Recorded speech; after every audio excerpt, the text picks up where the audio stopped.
राजस्थान के एक छोटे से गांव कुंवारपुरा की बात है। गांव के बाहर घने बबूल के पेड़ों के बीच एक पुरानी हवेली खड़ी थी। लोग उसे सूनी हवेली कहते थे। कोई नहीं जानता था कि वहां पहले कौन रहता था। बस इतना पता था कि पिछले 30 सालों से उस हवेली का दरवाजा किसी ने नहीं खोला। गांव वाले सूरज ढलते ही उस रास्ते से गुजरना बंद कर देते थे। बूढ़े बुजुर्ग कहते, उस हवेली में कोई रहता है जो दिन में सोता है और रात को जागता है। लेकिन हर गांव में एक ऐसा लड़का होता है जो डर को चुनौती समझता है। उस गांव में वो लड़का था विक्रम। विक्रम शहर से पढ़ाई करके लौटा था।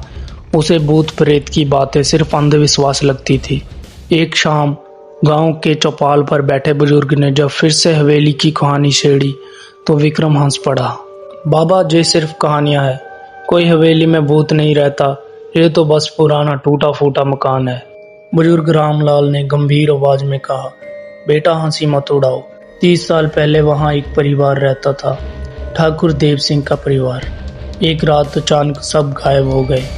ना कोई लाश मिली, ना कोई सुराग। बस हवेली में एक अजीब सी सिसकियों की आवाज रह गई जो आज भी सुनाई देती है। विक्रम ने मजाक में कहा, तो चलिए मैं आज रात वहीं जाकर सो जाता हूँ। कल सुबह सबूत के साथ आऊँगा कि वहाँ कुछ नहीं है। पूरा चौपाल सुन्न रह गया। किसी ने उसे रोकने की कोशिश की पर विक्रम की जिद के आगे किसी की नहीं चली। रात के करीब 9 बजे विक्रम टार्च और एक कंबल लेकर हवेली की तरफ चल पड़ा। रास्ते में हवा अजीब तरह से शांत थी, इतनी शांत कि उसे अपनी ही सांसों की आवाज़ सुनाई दे रही थी। हवेली का बड़ा लकड़ी का दरवाजा जंग खाई कड़ियों से बंधा था। विक्रम ने जोर लगाकर उसे धकेला और एक भयानक आवाज के साथ दरवाजा खुल गया। अंदर धूल की मोटी परत जमी थी। दीवारों पर बने पुराने चित्र मानो अब भी किसी की कहानी कह रहे हो।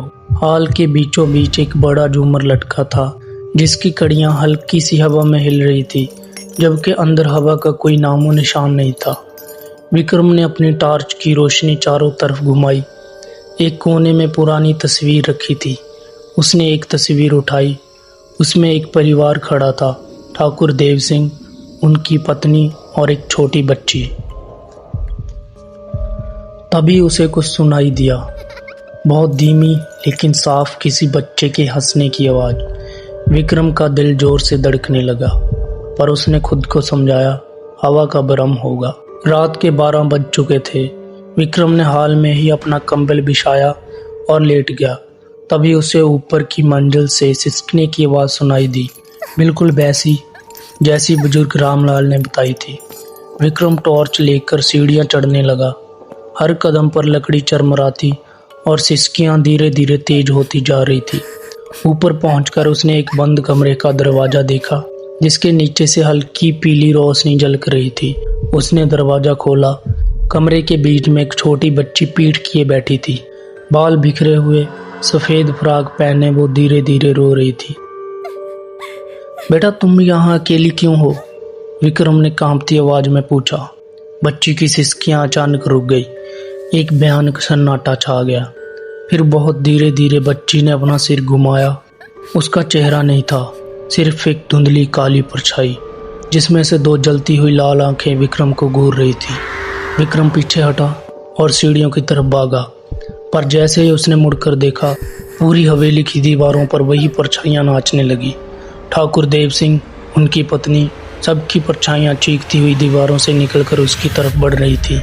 तभी एक गहरी भारी आवाज गूंजी, तुमने हमें जगा दिया।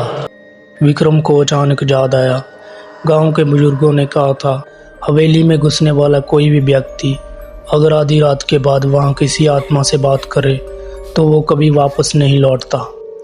विक्रम ने हिम्मत जुटाकर अपनी जेब से वो चांदी की अंगूठी निकाली जो उसकी दादी ने उसे पहनने को दी थी।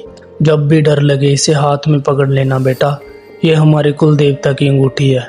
उसने अंगूठी को कसकर पकड़ा और चिल्लाया, मैं तुम्हारा कुछ बिगाड़ना नहीं चाहता, मुझे बस सच जानना है, तुम्हारे साथ क्या हुआ था।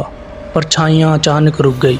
हवेली में एक अजीब सी शांति छा गई और फिर धीरे धीरे ठाकुर देव सिंह की परछाई सामने आई और बोली, 30 साल पहले हमारे ही घर के नौकर ने लालच में आकर हम सबको जहर दे दिया था, हमारी दौलत के लिए। हमारी लाशें उसे हवेली के पिछवाड़े पुराने कुएं में फेंक दी। तब से हमारी आत्माएं जहीं भटक रही है, इंसाफ के इंतजार में। सुबह होते ही विक्रम गांव लौटा, पीला पड़ा हुआ पर जिंदा। उसने पूरे गांव को रात की सच्चाई बताई। गांव वालों ने मिलकर हवेली के पीछे का पुराना कुआं खुदवाया और वहां सच में 3 कंकाल मिले।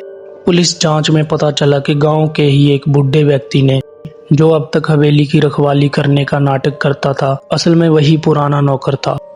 उसे गिरफ्तार कर लिया गया। उस रात के बाद हवेली से कभी कोई आवाज नहीं आई। कहते हैं इंसाफ मिलते ही वो तीनों हमेशा के लिए शांत हो गए। लेकिन आज भी जब कोई कुंवार पूरा गांव से गुजरता है तो हवेली के पास से जल्दी जल्दी निकल जाता है, क्योंकि सच्चाई जानने के बाद भी कुछ डर दिल से कभी नहीं जाते।